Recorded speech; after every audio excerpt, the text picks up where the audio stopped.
The ballroom was filled with 500 guests. Champagne, chandeliers, white roses on every table.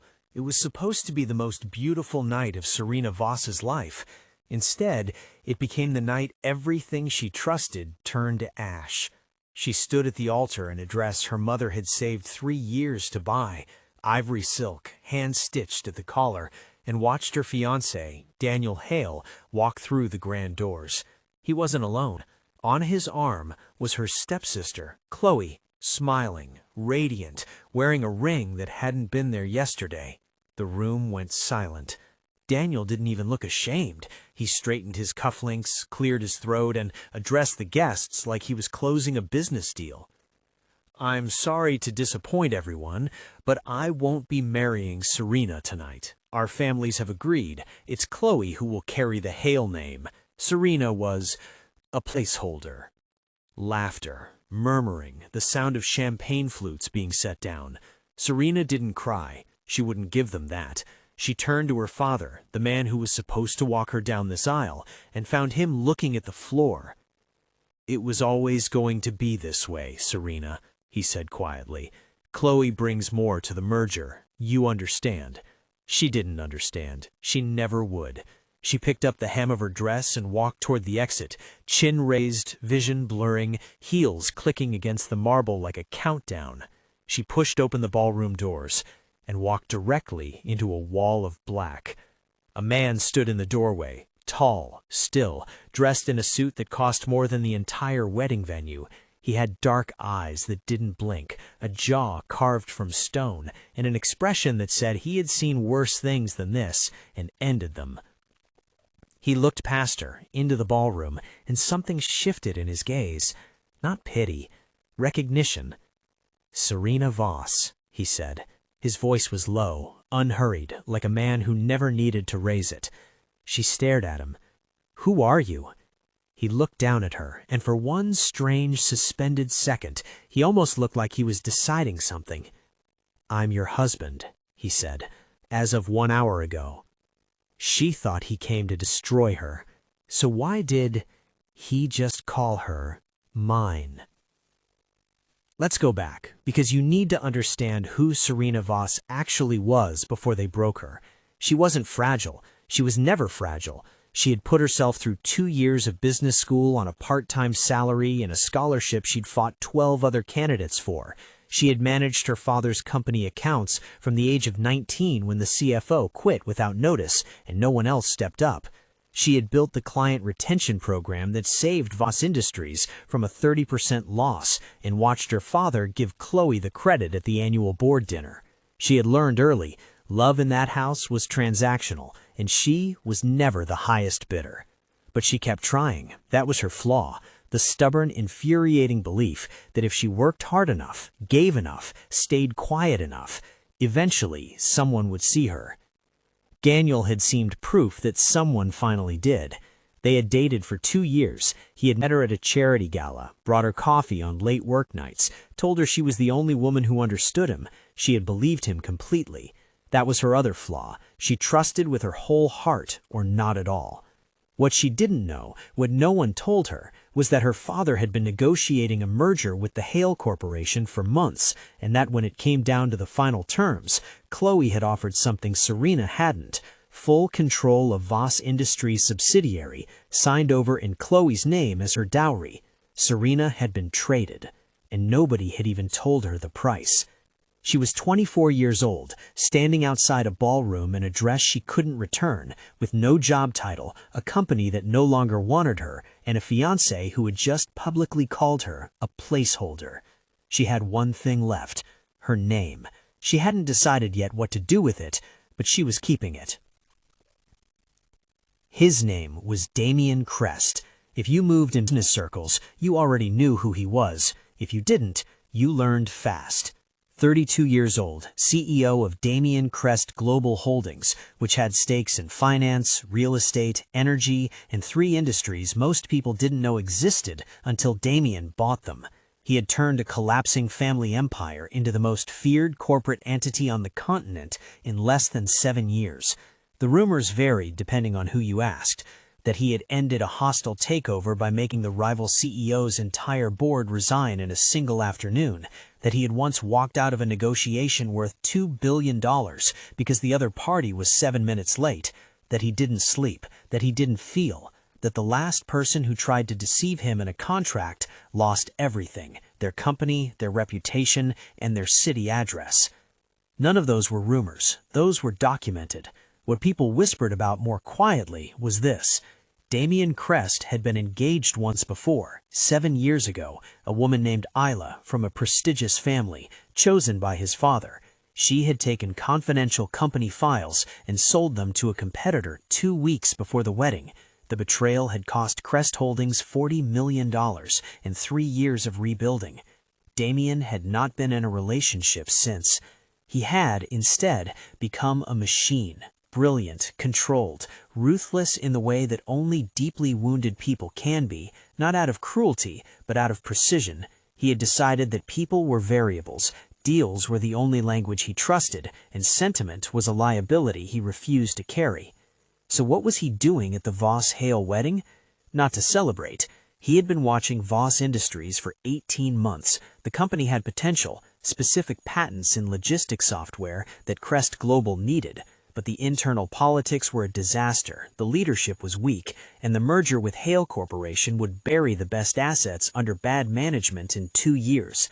He had come to make a different offer, and when he had learned 30 minutes before the ceremony that the Voss daughter was being publicly discarded as part of the deal, something had shifted in his calculation. He made a call to his legal team. Drop a marriage contract. Serena Voss. I want it filed before the ceremony ends.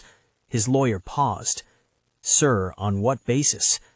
Acquisition of the one asset they're stupid enough to throw away. She didn't say yes right away. She said, in fact, a very firm no twice before he handed her a single sheet of paper. She read it in the lobby, heels still on, mascara refusing to fall, hand gripping the paper tighter with every line. He had purchased her father's debt, all of it, $12 million in deferred loans, personal guarantees, and a silent liability that Voss Industries was hiding in its second quarter books, the kind of debt that if called in immediately would collapse the company before morning. You're threatening my family, she said. I'm offering you leverage over them for the first time. She looked up. He stood with one hand in his pocket, watching her with those dark, unreadable eyes. No impatience, no cruelty, just a man who had done his math and was waiting for her to do hers. What do you actually want? The Voss Logistics patents, access to the subsidiary board, and a wife, on paper, for 12 months, which will satisfy my grandfather's trust fund condition and keep 3 hostile shareholders from attempting a board coup. That's all? That's all. He had his lawyer present her with the formal contract that evening. She read every clause. She wasn't a fool. The terms were cold and precise. Rule 1.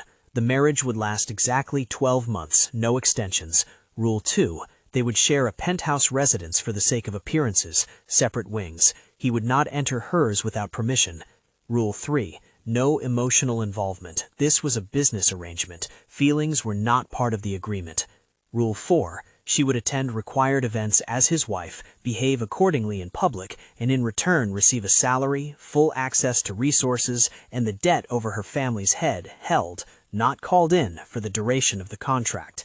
She signed it, not because she trusted him, but because for the first time tonight someone had looked at her and seen something worth negotiating for. She wasn't going to waste that. The first 2 months were exactly what they'd agreed. Separate schedules, formal dinners when required, brief professional conversations in the kitchen at odd hours when neither of them could sleep, which, she started to notice, was often. She was sharp, he noticed immediately. She didn't fill silence with noise. She watched. She read people quickly. At the first board event he brought her to, she had identified the 2 shareholders most likely to cause trouble before the appetizers arrived, and told him, quietly, between courses, exactly what leverage points he was missing. He stared at her. How did you know that? I spent 4 years watching my father manage the wrong people poorly. You learn the patterns. He didn't compliment her, but the next week her input was included in a briefing document, unnamed, but there. She let that be enough. He, for his part, was everything the rumors suggested: controlled, demanding of everyone around him, capable of reducing a senior executive to silence with a single sentence.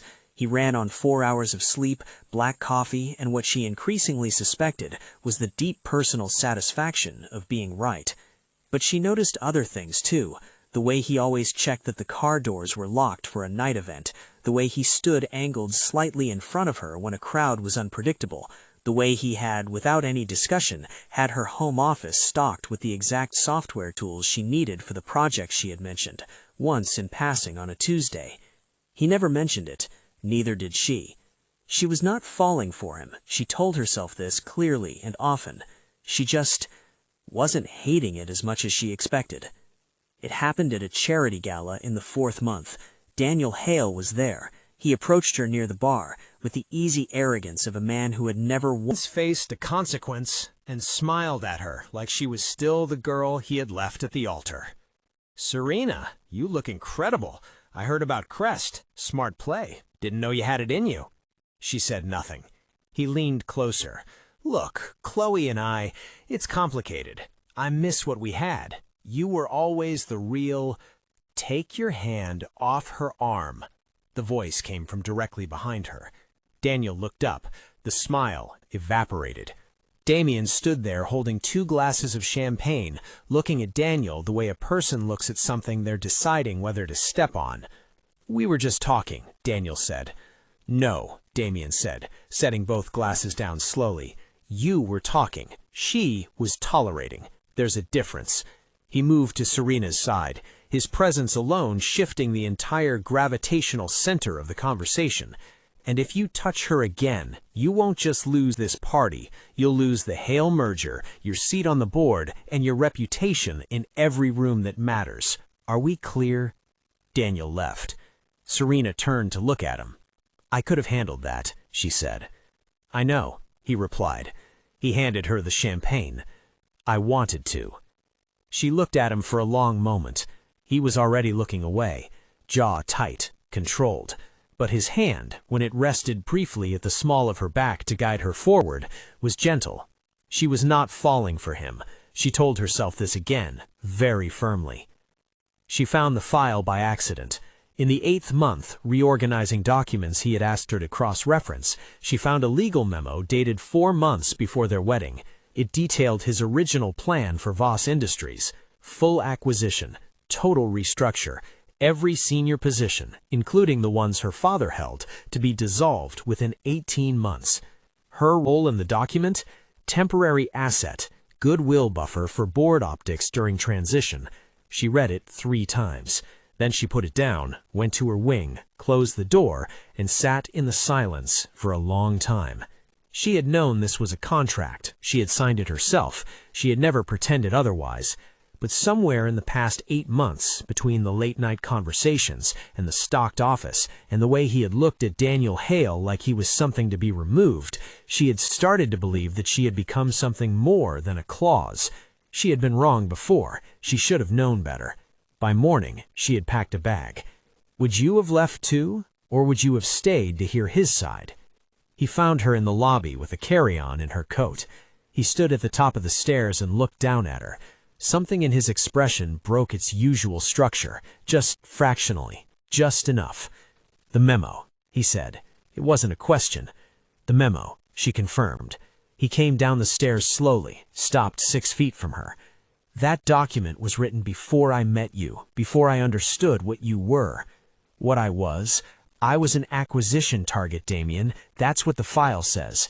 "The file is wrong." The words came out clipped. Not because he was cold, she had learned to read him now, but because he was not comfortable with what came next. "My father chose Isla for me because she was a strategic match. She took everything he built and hid it to his competitor, not for money, for spite." He looked at the floor briefly, then back up. "I decided after that, no one gets close enough to cost me anything. No one." Serena said nothing. She waited. "I don't know how to do this," he said quietly. "I don't know how to want something and not treat it like a liability. That's not an excuse. I'm telling you why the file exists." He paused. "It's not why you're still here." "Then why am I still here?" He looked at her, and for once, Damien Crest had no prepared answer. "Because I don't want you to leave, and that's the first time in 7 years that sentence has been true." The 12th month board meeting was supposed to be procedural. Damien was finalizing the Voss acquisition. The shareholders were assembled. It was meant to be the last official act before the marriage contract expired quietly, and Serena walked away with her agreed settlement and her life rebuilt.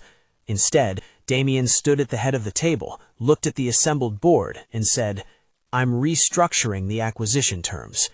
His head of legal looked up sharply. "Sir, the contract is finalized." "I'm amending it. The Voss subsidiary stays intact, current leadership is retained, and Serena Voss is appointed to the Crest Global Advisory Board, permanent position, voting rights included." Silence. One of the hostile shareholders leaned forward. "This is sentimental. Your wife's contract expires in 2 weeks. After that—" "My wife's contract," Damien said, his voice dropping to that register that ended conversations, "is being renegotiated permanently, and the next person that references a timeline in relation to her place in this company will be finding a new board to sit on." He didn't look like a man making a romantic gesture. He looked like a man who had made a decision and was daring the world to object. Later, in the quiet of the penthouse, when the lawyers were gone and the city glittered below them, she found him standing at the window. "You didn't have to do that," she said. "I know. The board will push back. They always do." She stood beside him. Their hands were close but not touching. "Damien, was any of this still just a contract?" He turned to look at her, and the man who had never begged, never chased, never admitted to needing anything, reached over and took her hand with the quiet certainty of someone who had finally stopped being afraid of the cost. "No," he said, "it hasn't been for a long time." They didn't announce it. They didn't need to. The board restructuring was enough. The city talked. For 3 weeks, life was something close to calm. Serena was building. Damien was slowly, imperfectly, stubbornly learning to let someone stay. It was enough. Until the morning she sat on the bathroom floor holding something she hadn't expected, staring at 2 pink lines that changed every calculation she'd ever made. She thought about the contract, about the rules, about the man down the hall who had said, "I don't want to lose you," like it had cost him everything. She picked up her phone. She put it back down. She looked at the test again. She had no idea what he would say, but for the first time, she wasn't afraid to find out.